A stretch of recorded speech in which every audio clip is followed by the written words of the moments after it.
3.5 million documents, revealing one of the darkest abuses of power. Where women and children as young as 12 describe rape, sexual abuse, and trafficking. Oh my gosh, I was 14 years old. Like, what the hell do you know when you're that young? At the highest levels of society. Even after Epstein was convicted in 2008 for sex crimes, including one involving a minor, the visitors kept coming. And nothing happened. You have not held a single man accountable. Shame on you. Over 24 people have resigned, CEOs, members of government worldwide. But I haven't seen any arrests or investigations here in the United States. Are you still talking about Jeffrey Epstein? I think this is a massive cover-up. All over the world, we are being lied to.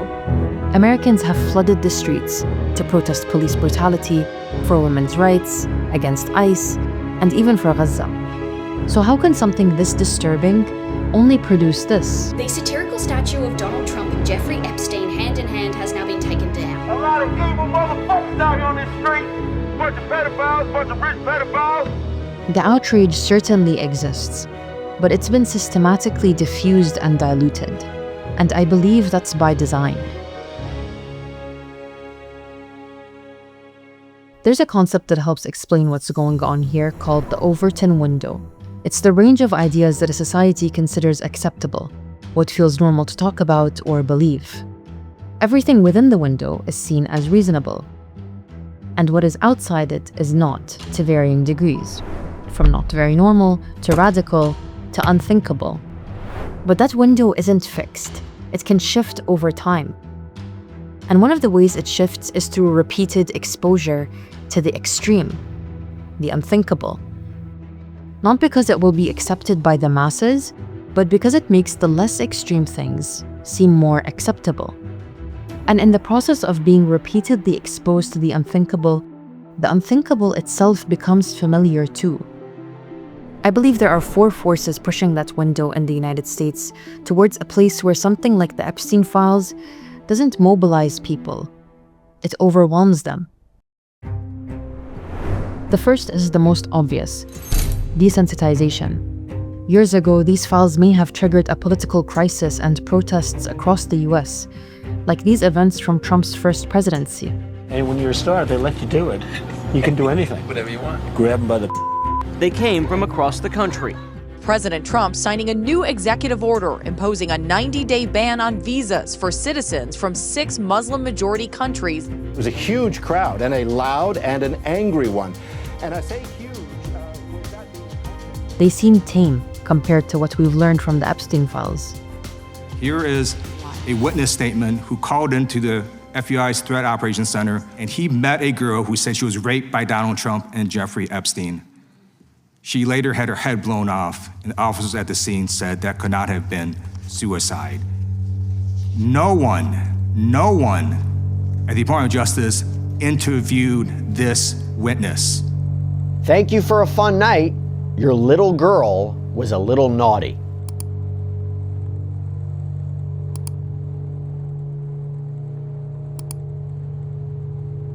The difference is, today, these files emerge in a society that has already been pushed far beyond its previous limits, because even the most unsettling written testimony cannot rival the impact of what people have seen and heard themselves.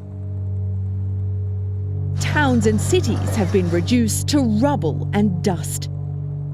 It is no exaggeration to say that the live-streamed genocide of Gaza fundamentally changed the world forever, on a material level and on a psychological level.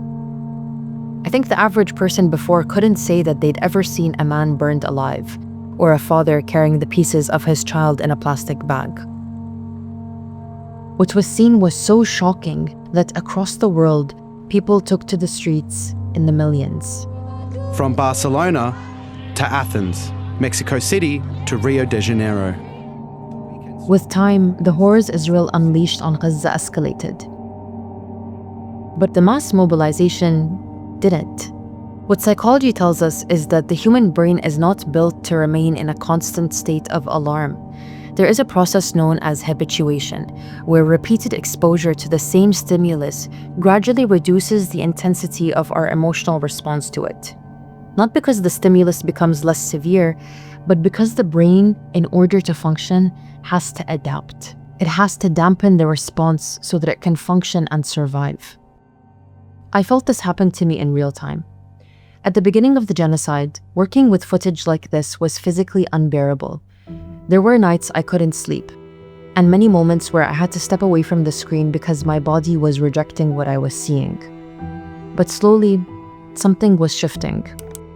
Recently, I went back to watch a video I edited towards the beginning of the genocide. A video I remember really struggling to put together. The war with all the civilians. Today is 10 times worse than yesterday, 100 times worse than the first day. Gaza is collapsing. And when I watched it, something disgusted me. Not the footage, but my own reaction to it. And I caught myself having a thought that I'm almost ashamed to admit. I remember it being worse. Because in the time between then and now, I had seen much worse. My feed on X is full of people reminding one another and pleading to the world how bad things are. Like we need to be jogging each other's memories, sobering each other and the world back to a pre-genocide sense of human morality and disgust. Americans are experiencing this too, and what came for them along with the genocide was a huge awakening to the reality of the American empire and how it really works, and increasing exposure to graphic violence at home as well. Aaron Bushnell then placed his phone on the ground. The deadly shooting of United Healthcare CEO Brian Thompson. Charlie Kirk was fatally shot. What you're about to see is disturbing. There is crude language. It's in this America that the Epstein files are released. These documents are landing on people whose threshold for horror has already been pushed far beyond where it used to be. And written testimony, no matter how disturbing, cannot compete with what people have seen with their own eyes.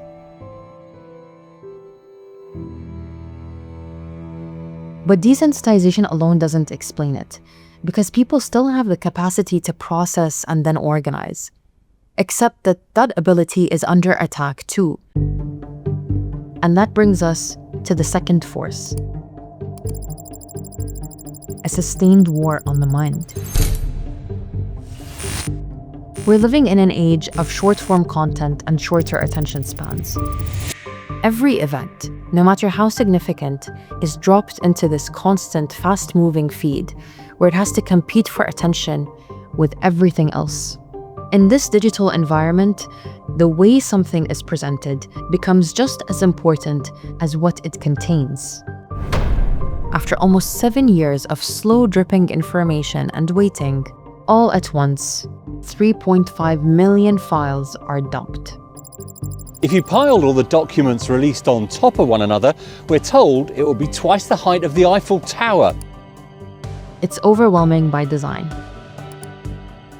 Unorganized, heavily redacted, and difficult to navigate. This release requires time and attention to sift through, things that the average person is already struggling with. And for journalists and content creators to get through all of this is going to be a long and slow process. And in a world of 24-hour news cycles and short attention spans, maintaining the emotional momentum in order to translate into any kind of mobilization is difficult. People are like, oh, I see now, nobody has our side. Neither one of these groups, it feels like, have our side. You feel like it's just all these articles. It's like, well, here's an article about this is going to happen, and then people get in an uproar about it. But nobody, it's almost like it's all algorithmed perfectly to the amount of our attention span, where it just fades out of like the zeitgeist of discussion. The information overload is intentional, to kill our ability to sit and process what has happened, and instead leave us constantly reacting. And this brings us to another layer of this war on the mind. It's not just a war on our attention, but a war on the truth as well. Every lie Donald Trump has told in the first 154 days of the Trump presidency. There was a time in the US media landscape when it was genuinely shocking that a sitting US president would blatantly lie on camera. That's not really the case anymore. It's almost like the assumed baseline is that the president is lying, and that has just become normalized. This has happened alongside other assaults on the truth as well. The emergence of AI, viewed millions of times, showing just how fast fake photos can spread like wildfire. and the mass awakening many Americans have been experiencing about their own history, unearthing so many lies that were fed to them by the government. This is how freedom is spread, okay? The West is the best. Somewhere in all this, something changed in how truth functions in American life. There is no credible information. None. If there were, I would bring the case yesterday that he trafficked to other individuals. So this is a Democrat hoax. If we had information, we meaning the Department of Justice, about men who abused women, we would prosecute them. So when the Epstein files are released into this environment, they don't land as a singular, undeniable revelation. They're surrounded by many more questions. This is only 300 gigabytes of the estimated 15 terabytes of data seized from Jeffrey Epstein. What's in the millions of other files that haven't been released? Who are the redacted names? Why is this being released now? And is it a distraction from something else? When people can't tell what's true, the window shifts without ever really noticing it. Because how can you mobilize against something you can't truly understand? Which brings us to the third point. A huge pro-Palestine demonstration took place today in the nation's capital. The biggest nationwide days of protest since the killing of George Floyd in police custody. Over the past decade, Americans have mobilized a lot. And despite it all, they've seen little to no structural response. If anything, the current administration shows how the US has only slid further towards fascism, and now picking up another horrible and extremely unpopular war on Iran. We are at a point where no one is even trying to pretend that ethics laws apply to them. No one seems concerned about being held accountable for anything, and corruption that would have once been an unprecedented scandal gets swept aside in the daily torrent of atrocities being committed around the globe by the Trump regime. The empire is on a downward spiral, and the illusion that people can do much to change it is dying. Psychology has a term for this: learned helplessness. When repeated attempts to change an outcome fail, people start to internalize the belief that their actions don't matter. And none of this is happening in a vacuum. The average American is struggling, and people don't have infinite emotional capacity. When survival itself is exhausting, outrage becomes a luxury. And then they get the Epstein files, where to top it all off, unlike previous moments that have led to Americans protesting, the villain isn't clear. Before, it's been the police, or Trump, or Israel, or ICE. But here, it's the entire establishment elite. Regardless of their politics on paper or how far some may seem from one another, they're bound by their participation or enabling of this massive network of pedophiles. The monster seems so big and all-powerful that it can be hard to know what to protest or who to aim it at. If everything feels corrupted, nothing feels actionable. And what isn't actionable slowly becomes acceptable.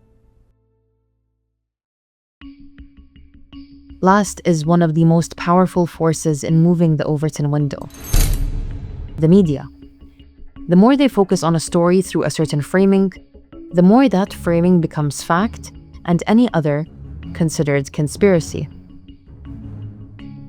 The American mainstream media covered the story extensively and framed the story to be within the same world as the Diddy scandal, Me Too, and Harvey Weinstein. That this is just about rich and powerful perverts being perverts, and ignored the other element. What happened in that massage room, I assume, was on video. This guy was the greatest blackmailer ever. That this sadistic and horrifying network routinely abused children, most likely for blackmail and leverage. The infamous Lolita Express, their private plane used to transport young girls and high-profile friends, including Bill Clinton.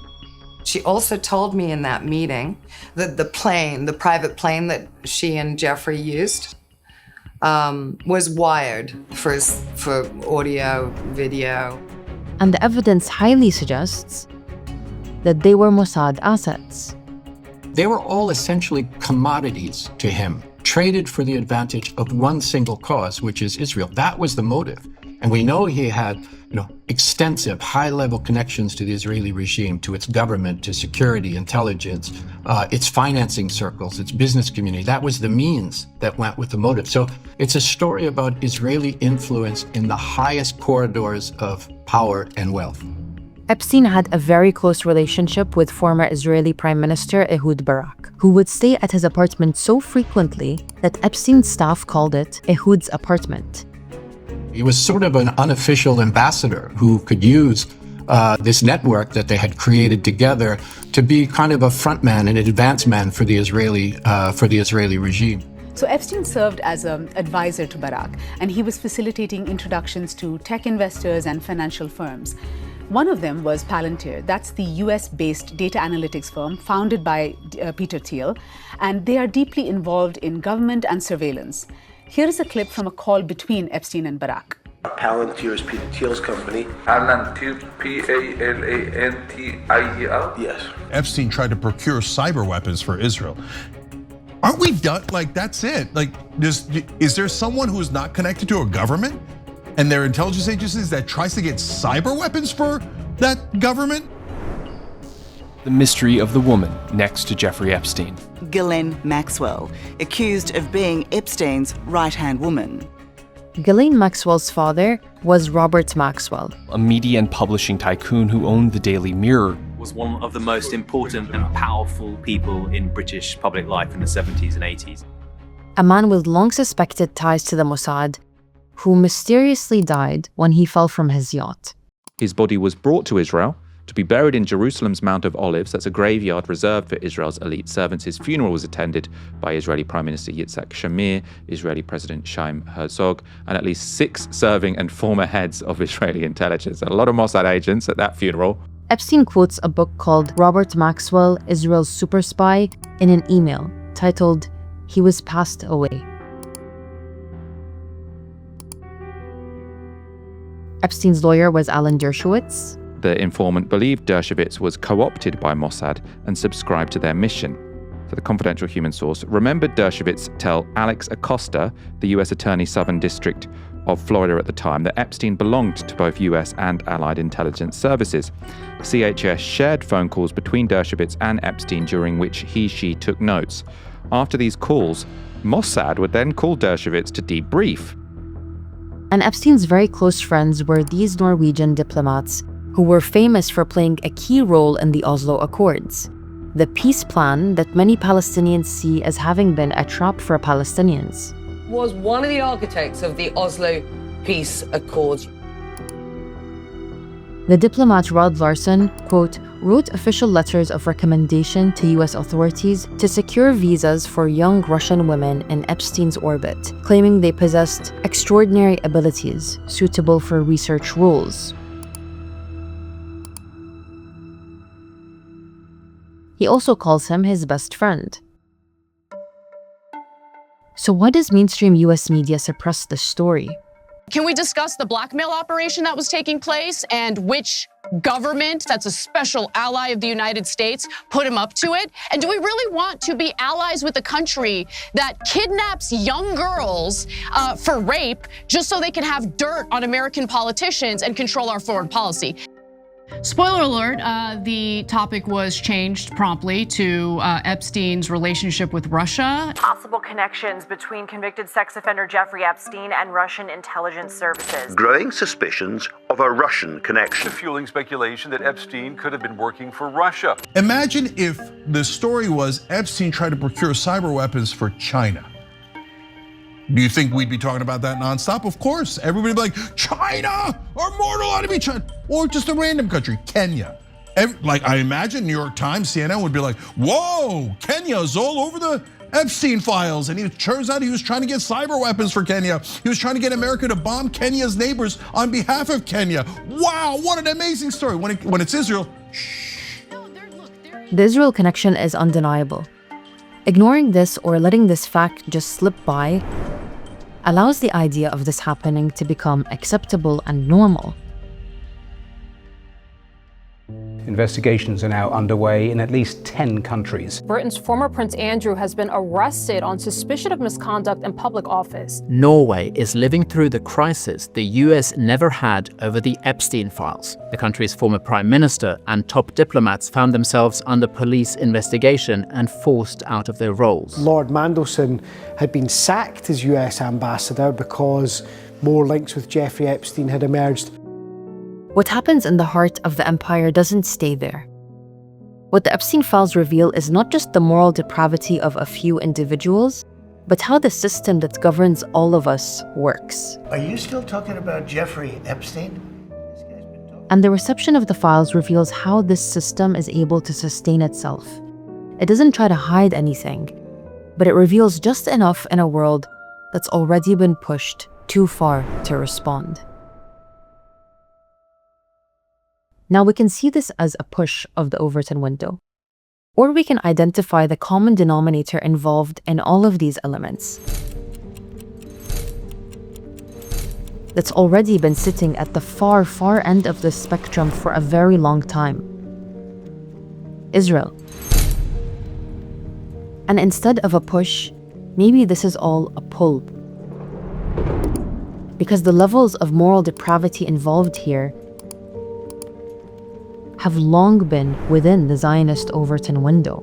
He described the dog attack as rape, saying soldiers laughed and recorded the sexual assaults. We found booby-trapped children's toys and canned food planted by the occupation, meaning Israel, to cause more casualties. It doesn't matter who your enemy is, you need to destroy their offspring to prevent them from creating more offspring.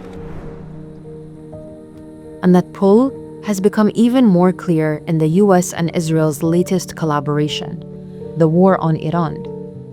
A heartbreaking deadly strike on an Iranian girls' elementary school on the first day of the war. There were students ranging from 7 to 12 years old.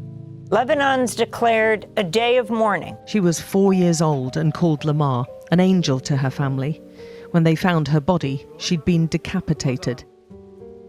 They've hit the same benchmarks. Horrifying violence to begin. Repeated lies. If we didn't hit within 2 weeks, they would have had a nuclear weapon. Weaponized helplessness.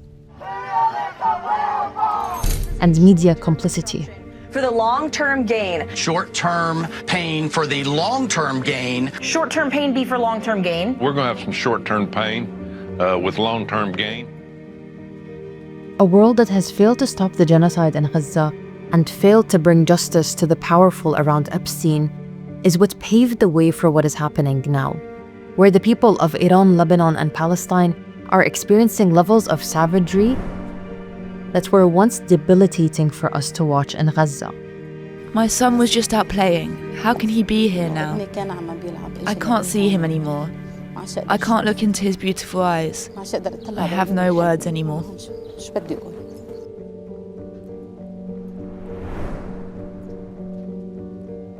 The baby is good to kill. Really? In Lebanon? Yes, in Lebanon, in Gaza, in Iran. I kill children.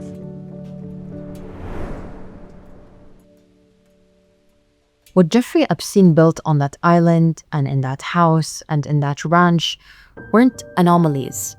They were concentrated versions of how power already operates, spaces where the rules don't even apply. Even when it's exposed at this scale, nothing breaks. What we're collectively living through is a war on truth and justice and basic human decency. We're being dragged towards accepting barbarism, of normalizing the lack of morality in power. They try to constantly overwhelm us with increasing levels of violence so that we may somehow come to accept it someday.